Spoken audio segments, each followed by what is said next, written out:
So, hi there. We are back in the basement, and last time we finished with like this state of the engine, and yeah, today I will try to remove the gearbox and everything else and show you a little what I've done off camera, because I like dismantled the whole gearbox side cover. I removed like the sealing ring and also the oil pump, and one of you wrote that these screws are not Phillips heads but JIS heads, like they're a different kind of, in German you would say Kreuzschlitz, I don't know how you call it, like Phillips heads but with a different profile, so to say.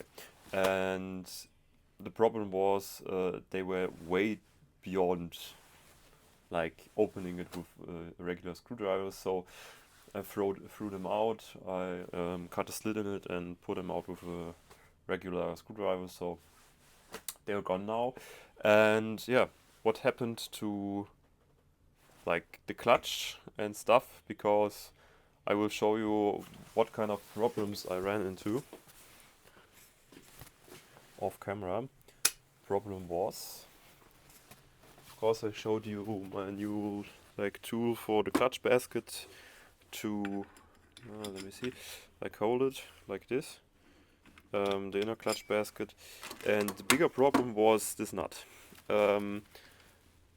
Every nut I tried was like not the right size. 27 was too small, 30 was too big, so I thought maybe that's like some kind of imperial system, but that would be very weird for a Japanese bike.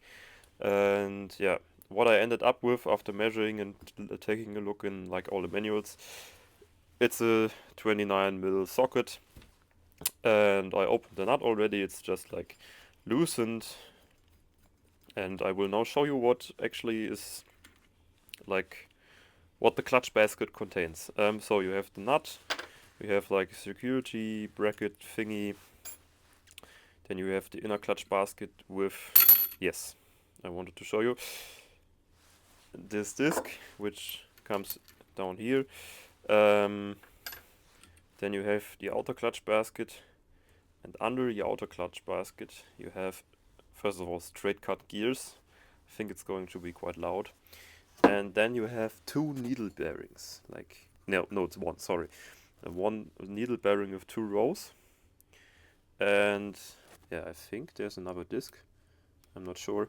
And yeah, that's basically the whole clutch assembly. And as you can see now, everything is like uncovered. There is like the whole gearbox, as I told you, is like a cassette gearbox, so there are screws, and then you just pull out the whole gearbox in one piece, or mostly in one piece. And yeah, that's the whole assembly actually. Here you have like the balance shaft, the crankshaft, as you can see up here, and I think this is like an oil feed line. For some reason it goes up here. I can't tell you why exactly.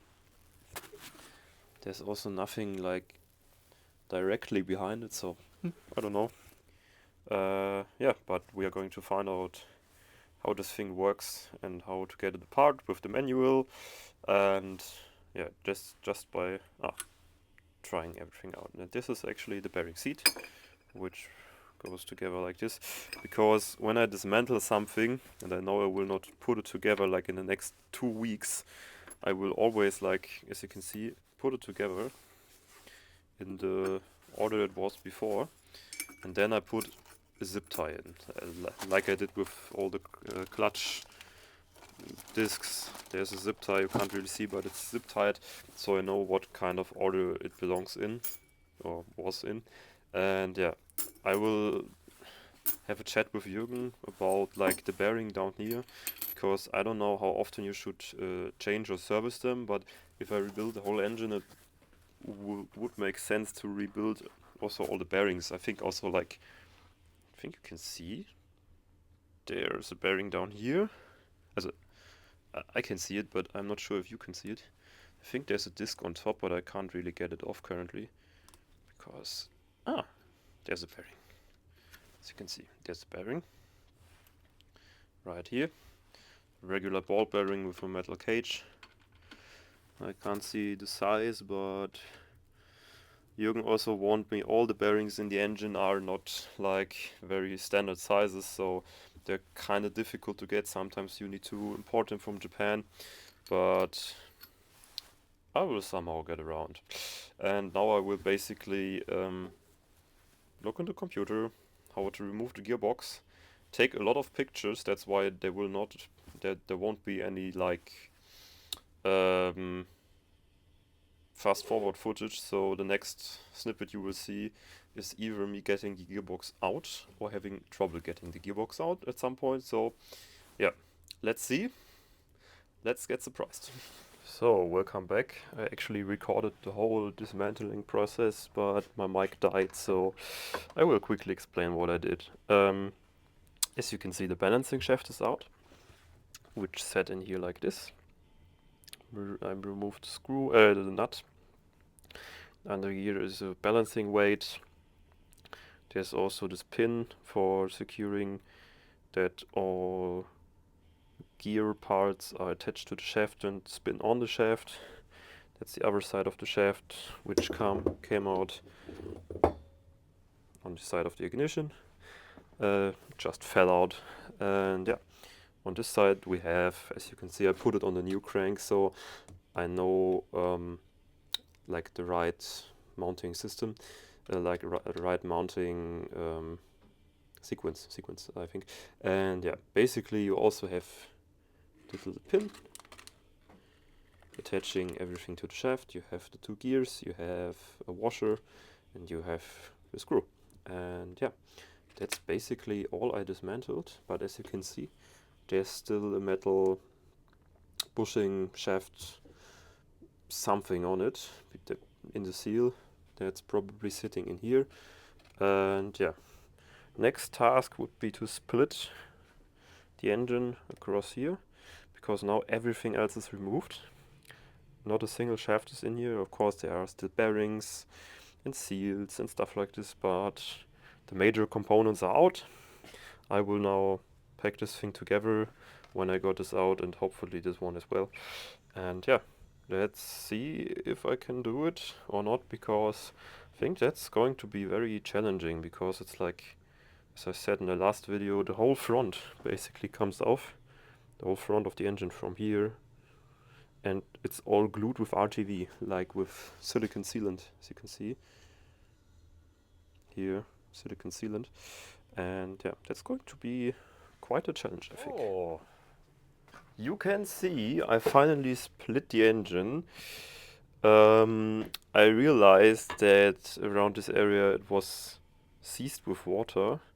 And I personally think that, as you can see, that's the half that's been very rusty. Like, undoubtedly rusty. Wait. Like, very, very, very, very rusty. Also, there at the back. So, probably there was some water leakage either in the block.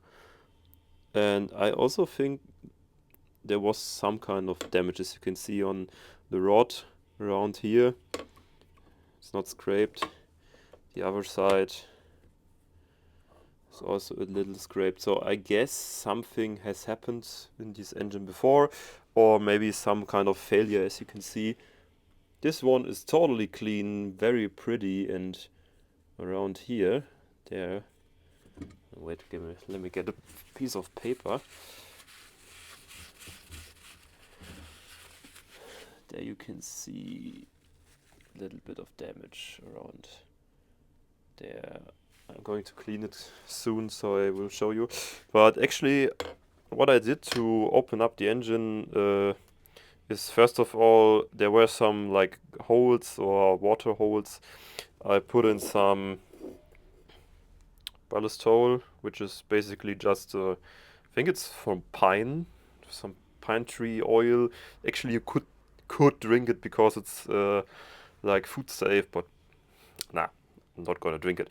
But yeah, I put it in here, and then I gently heated heated it with a heat gun, I could still like touch all the metal parts. It was not too warm because I didn't want to overheat it because it's aluminium, and also I didn't want to heat it above the point of its usual like operating temperature to not damage or destroy anything. So worked out, but as you can see, it's all glued together with RTV, and also not very well. It was put on quite thick, and actually here in the back there is already a seal, like from factory. It's a seal in here.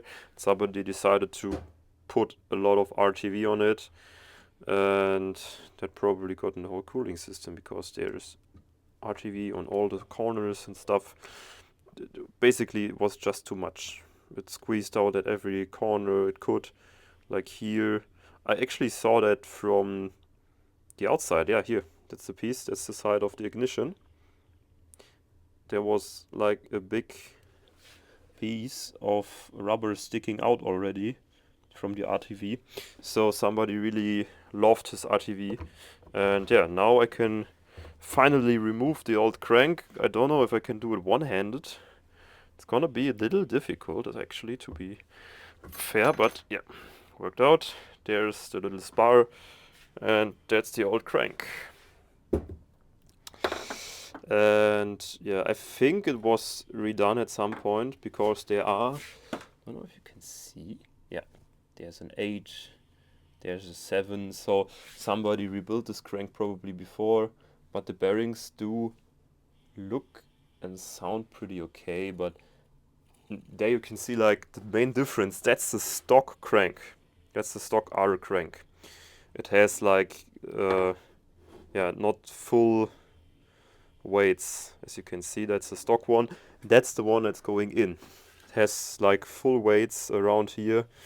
Is way beefier, has a lot of more weight, which is not too bad because you get a little bit more torque, I think. And yeah, so I'm taking the first look with you. As you can see, the focus is really bad, I'm sorry. There's a lot of debris, and it's like copper colored. It looks like copper paste actually, a little, I'm not sure. And there's also a lot of debris here. I think it's all, well, that's actually pretty disgusting. Uh, but it's all old, very old copper paste maybe. I'm very sorry in this video for the loss of focus. Yeah, so that's actually the engine dismantling process mostly done, because that's the main step.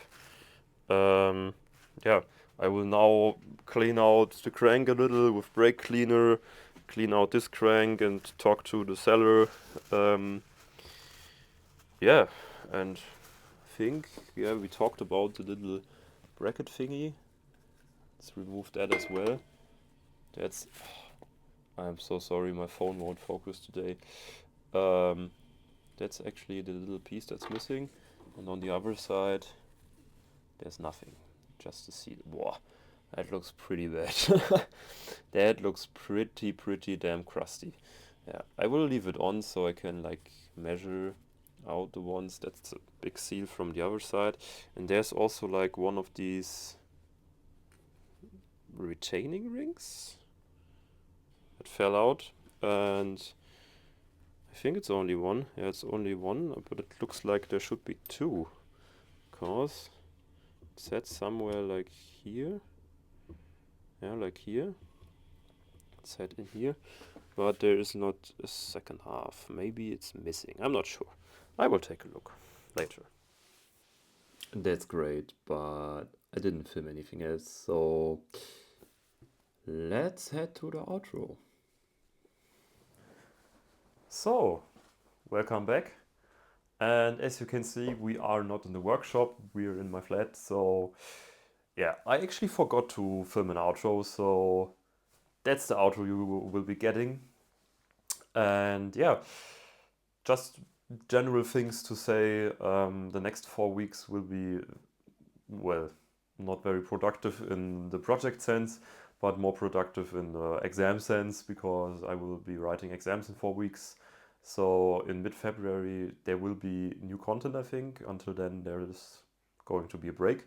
And yeah, I hope you enjoyed the video and got some insights on the whole engine as well. Next steps would be considering what bearings I need to change. And I personally want to change all of them, but I'm not too like, how do you call it, like I'm not too experienced in this kind of field because the engine looked pretty good and I'm not too sure if I'm going to change them at all. I will talk with a few people and see what they are thinking of it.